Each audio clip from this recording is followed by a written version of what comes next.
50 years of freedom. You did your job. Now we must do ours. Let us begin by teaching our young people about the villainy that started this war and the valor that ended it. It is a strange turn of history that called on young men from the prairie towns and city streets of America to cross an ocean and throw back the marching mechanized evils of fascism. And those young men did it. You did it.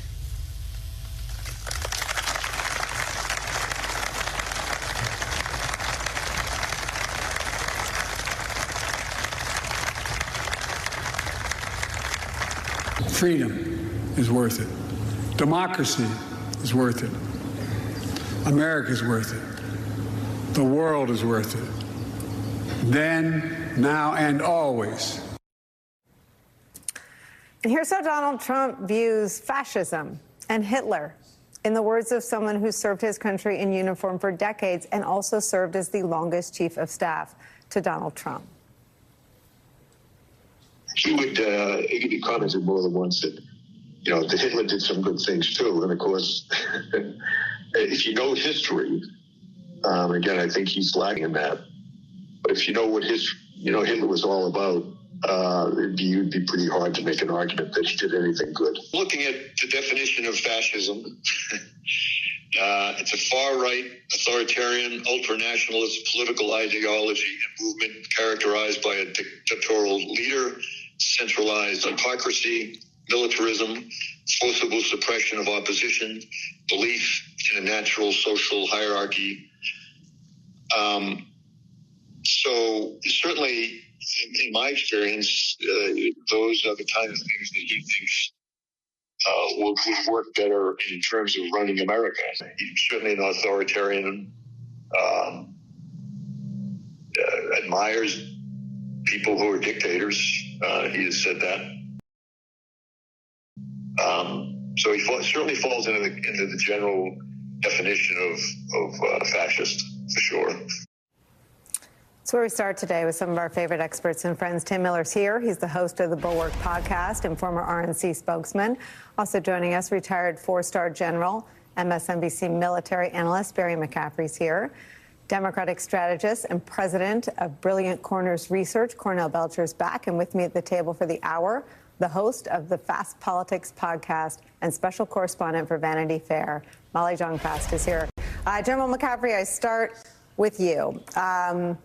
It's not just that Trump is now described as a fascist by three of the most senior generals who've ever served the country and certainly who've ever been a part of the modern political conversation because of the choices they made to serve, in John Kelly's case, as chief of staff, and Secretary Mattis's case as Secretary of Defense.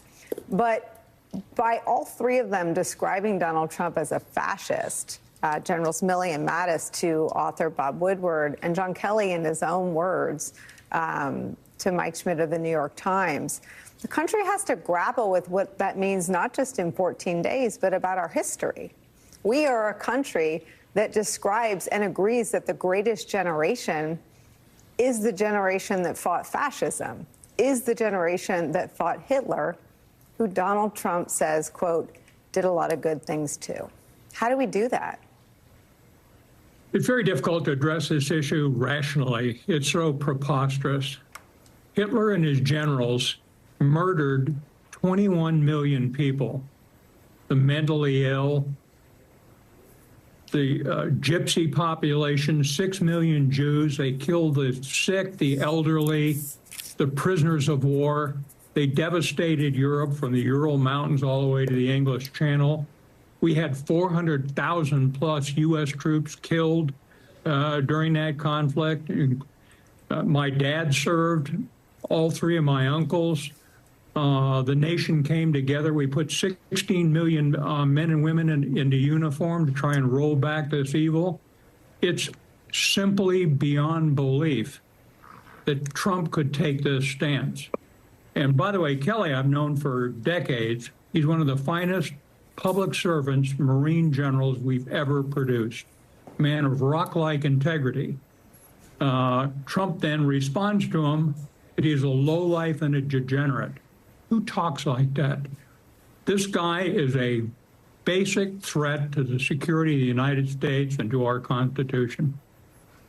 General McCaffrey, how do you convey how un-American it is to believe that Hitler did good things when so many American families' proudest legacy is what you just described, that someone in their family, a father, a grandfather, an uncle, served in World War II to fight Hitler and fascism? Well, that's right. And, you know, Hitler did have the loyalty of generals, and they marched right over the cliff together. The worst impact on Germany from Hitler was the devastation of their own country. By the end of the war, it was a rubble pile. 1 out of 2 German homes was destroyed. He devastated his own people. I don't think you can address this coming at it from a rational perspective. I think Mr. Trump, by the way, that when he lost the last election and he moved a retired lieutenant colonel out of the White House and put him in the Pentagon, at the time I was on air on NBC saying this guy is arranging a coup against the United States government. He had an acting Homeland Security, an acting Secretary of Defense. He tried to fire the CIA director. He had an acting Department of Homeland Security. He was setting up a third world coup against the Constitution. This time, he's telling us in advance he's going to eliminate the deep state. He's going to deport 25 million people using the armed forces. The language, the actions of political rhetoric is 1930s Germany. We have been told directly, we got to wake up. This is not hyperbole. This isn't entertainment value. This guy's a fundamental threat to our way of life. Cornell, let me show you how Vice President Kamala Harris dealt with the tapes and the revelation last night at a town hall over at CNN. First, on the question of whether Trump's a fascist. Let me ask you tonight, do you think Donald Trump is a fascist? Yes, I do. Yes, I do. And I also believe that the people who know him best on this subject should be trusted. Again, look at their careers. These are not people, with the exception, I think, of only Mike Pence. These were not politicians. These are career people who have served in the highest roles in national security, who have served as generals in our military, who are highly respected. Talking about the person who would be commander-in-chief. So is he a fascist? Is a question that must now be asked of every person, man and woman, in elected office, because it's a binary answer. Yes, and you agree with General Kelly, who's on tape saying so, Jim Mattis, and Mark Milley, who said he was fascist to the core. And it's a yes or no question that everyone serving in American government and aspiring to American politics has to now answer. Listen, Nicolle, you and I have been working in politics a long time, right? This is crazy uncharted waters, right? We can have policy discussions at the national level for candidates about taxes, but this is where we're literally having a conversation about whether or not someone who might be president of the United States is a fascist. First, I want to say, actually, I think we still owe a world of thank you to General Kelly and those other generals who are still on duty, because I still see this as General Kelly and those other generals, they're still protecting America, right? This isn't about partisanship. They have an oath to this country and to the Constitution, and thank God for them that they still see that they're standing on duty for this country and trying to protect this country. So I'm very thankful that they came out, that General Kelly came out and he's putting this forward in a close. My question, I actually want to sort of throw the question back to you, Nicolle, is how much of this conversation about fascism is going to matter to that 48% of Trump voters that we know voted for him 2 times before, right? How many of those voters are going to move or even understand what fascism is or the threat that fascism presents to their freedoms? I mean, this is uncharted waters where we're having a conversation. We've got to explain to American people, especially a lot of young people, what the threat of fascism is and how that could impact their lives? Well, I'm not accustomed to people throwing it back to me, but I'm also not going to dodge the question. I mean, I think the answer is 47% can go with Trump, right? And I think there's real economic anxiety and pain that whether we like it or not, people are willing to stomach the bad and vote for him. I'm not worried about them, right? I am worried about the percent that Vice President Kamala Harris would need to prevail in 13 days, right? So he can, his ceiling is about 46%. He can have them. What I'm worried about, though, and even if you vote for Donald Trump, I want all those voters to know, because some of those voters also believe that the greatest generation.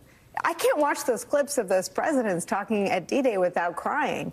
And I think it's imperative that everyone casting a vote know, whether they voted for Donald Trump or Kamala Harris, that Donald Trump is defined technically and practically as a fascist by the three most senior generals who served alongside of him. I believe every voter who casts a vote, regardless of who they vote for, has to know that Donald Trump believes Hitler did some good things. And I believe that in the sweep of history, when people have all of the information, enough people still choose good. I also believe, Tim Miller, that what even Trump voters hate, and the reason they were first drawn to Trump was because they felt sort of lied to and scammed. The people doing the lying and the scamming are elected Republicans. Let me read you what elected Republicans had to say about General John Kelly in their own words, because I think that's the only tool we have left to work with, showing you what they said. Tom Cotton, quote, John Kelly is a true patriot who has dedicated his life to our nation. Anna and I join all Americans in thanking General Kelly and Karen for their service and sacrifice. Semper Fi, General Kelly.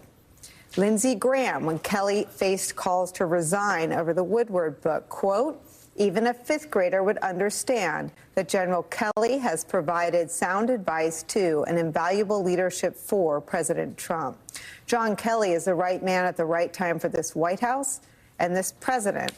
Mitch McConnell, General John Kelly has served the president and the nation with great distinction. The Marine Corps is stronger for John Kelly's years of leadership. America is better for his distinguished career of service. I extend my deep gratitude for his job well done. And there are always cameras in the room. Let me show you what they said before cameras. My family sleeps better at night knowing that a 4-star general, a Marine, no less, is leading the Department of Homeland Security. So thank you. It is a much more orderly and aligned West Wing than it was previously. And I think the president is extraordinarily well served by that and, more importantly, likes it. Having General Kelly in charge really helps. His presidency can still be very consequential, but General Kelly was probably the best choice available to him. He's a good man. Listen to him. And because Lindsey Graham is the only comic relief available to me these days, let me show you what Lindsey Graham said to my colleague Kristen Welker when asked about the exquisitely and meticulously detailed reporting in The Atlantic about General Kelly's observations of Donald Trump. You know, these are Democratic talking points.